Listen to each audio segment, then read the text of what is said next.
Columnist and LGBT activist Dan Savage wrote an article for a publication called The Stranger, where he basically told liberals to get over it about Hillary's past on gay marriage. So Tulsi Gabbard has announced that she's running for president in 2020. So I didn't know this until recently, but she used to be anti-gay.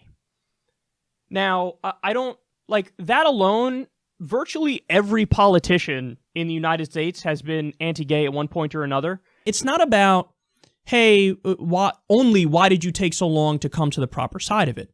It's about, this is an indication of who Hillary Clinton is and who she'll be moving forward. And the idea is, hey, she's not really principled, and she's not really issue-oriented and focused, because if she was, perhaps she would have came around sooner, because, you know, you go back far enough, prior to like 2008, and every poll of the American people was overwhelmingly anti-gay. Now, that's not an excuse to say, oh, it is what it is. No, it's still bad. And with that kind of mindset, you are much more likely to abandon your principles and be swept up in a heat-of-the-moment kind of thing. But at least it's something that, you know, is not like out of the ordinary bad.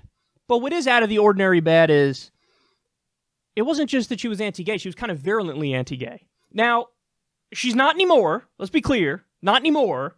And in fact, her voting record is pro-gay.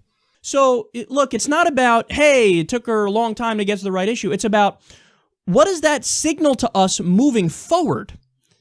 It signals that she's not doing it based off principle. She's doing it based off the political feeling of the time and whatever's expedient at the time. And that explains a lot about Hillary Clinton. That explains why. But she did have, you know, I read some of the quotes and I was cringing. Some of them were talking about, quote, homosexual extremists. Damn.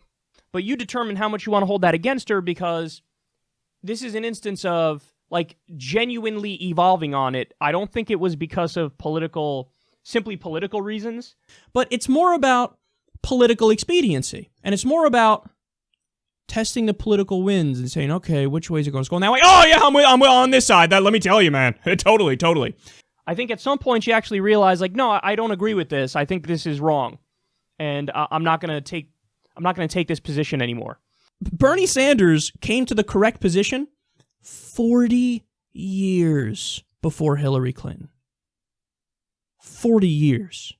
But I do think it's okay to bring it up. Like, some people would say even bringing up the fact that she used to be anti-gay is a smear. I don't think it's a smear. I think that it's a piece of information and people could judge accordingly as to whether or not they think that's something that's, like, you know, totally out of bounds and disqualifies her in their mind. When you have a choice in a primary election between one candidate who has the record to back it up and the other candidate who's more, I'll get around to it, maybe, kind of on some issues, there is no choice there. There is no debate there.